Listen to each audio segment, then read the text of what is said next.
Tudo isso, excelências, a dinâmica dos fatos é bastante similar ao que foi narrado pela doutora Procuradora de Justiça. Os policiais militares que participaram da diligência informaram que foram abordados pelo apelante, que teria lhes oferecido droga, porém, ao ser revistado, nada foi localizado com ele. Ele teria dito que haveria droga guardada em outro local próximo deles e indicou aonde estava esse entorpecente. Aqui, as razões de apelação do Ministério Público se pautam muito pela questão de que esse entorpecente haveria de ser descoberto.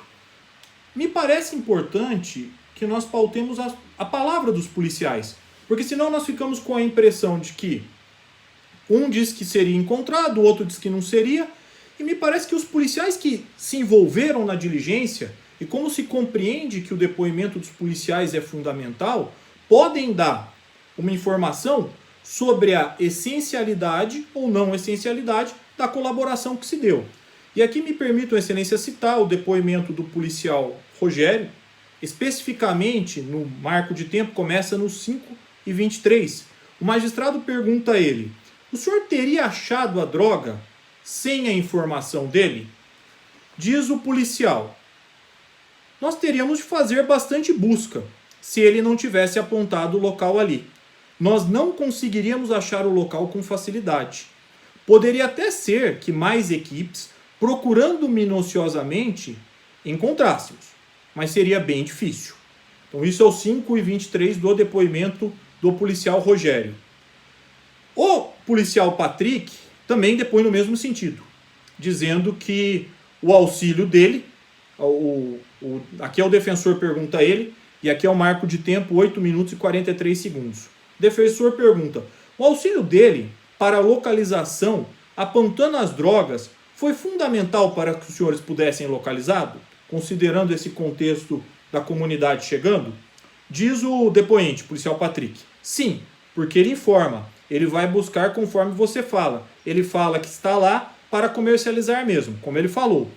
Então, excelências, os próprios policiais esclarecem da essencialidade desse comportamento do acusado para que o entorpecente fosse localizado. Aliás, peço a vossas excelências que façam uma reflexão. Se o acusado não tivesse dito nada, mesmo com a conduta de originariamente ter oferecido droga, certamente os policiais sequer poderiam prendê-lo, quanto mais sustentar uma acusação criminal, porque não havia droga alguma com ele. Essa situação teria passado em branco, porque você tem um acusado que não tem um entorpecente. E tudo bem, ele falou sobre a questão da comercialização, mas não tem um entorpecente, como é que você poderia fazer sequer o flagrante com ele? De forma alguma. E o policial Rogério é específico sobre a dificuldade que teriam, seria muito difícil, deixando claro que a prisão só ocorreu porque ele disse onde estavam as drogas. E aqui, excelência, nos parece que fez bem o magistrado de piso, diante disso, de reconhecer a questão da colaboração premiada do artigo 41 da Lei de Drogas. E aqui, excelências, com a devida vênia, nos parece que houve no recurso ministerial uma confusão entre colaboração premiada e delação premiada. O artigo 41, ele prevê a questão da colaboração premiada e não da delação, né? Inclusive, a delação seria uma das espécies. Isso está bem delimitado na Lei 12.850 de 2013, que regulamentou a questão da delação e trouxe lá, além da delação, as espécies de colaboração premiada. E aqui não faria sentido, com a devida vênia, que você exigisse os requisitos do artigo 41 de modo concomitante. Aliás, é citado nas contrarrazões da Defensoria, jurisprudência deste Tribunal de Justiça, da 11ª Câmara de Direito Criminal, além de jurisprudência do Superior Tribunal de Justiça e do Supremo Tribunal Federal, falando que, por vezes, apenas o cumprimento de um dos requisitos, no caso, a informação sobre onde estavam as drogas, já seria suficiente para o reconhecimento do benefício. Porque, por vezes, até o acusado sequer tem informações sobre outros comparsas, ele sequer tem informações sobre a estrutura da própria organização, que às vezes o acusado sabe muito pouco daquela organização, e o que não poderia haver, e isso está até no livro do professor Kleber Masson, que inclusive é promotor de justiça, que o acusado não deve fazer reservas mentais sobre o que ele sabe, guardar informações, o que não parece ser o caso aqui.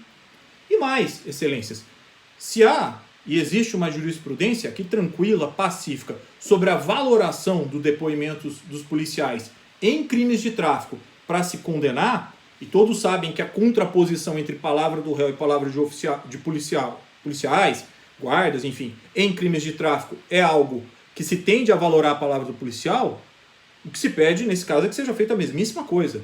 Se considere a palavra dos policiais sobre a importância desse comportamento do acusado para que se apurasse essa conduta, né? É isso que nós pedimos. E por fim, vale a pena dizer que essa questão de os policiais teriam encontrado, teriam achado, é algo que nós não vamos saber. É como o meu colega citou nas razões, vira aquela falácia da teoria irrefutável. Nós não podemos testar essa teoria na prática. Então fica difícil dizer se encontrariam ou se deixariam de encontrar. Aqui uma última correção também, um ponto, é que o réu ficou em silêncio nos interrogatórios, né? Ele não negou, ele ficou em silêncio, em juízo ficou em silêncio na fase policial. Por tudo isso, excelências, a defesa requer então que seja mantida a sentença nos termos em que foi lançada, com o reconhecimento e aplicação do artigo 41 da Lei de Drogas, que trata da questão da colaboração e não delação premiada. Eu agradeço pela atenção de vossas excelências e espero revê-los em outros julgamentos. Muito obrigado.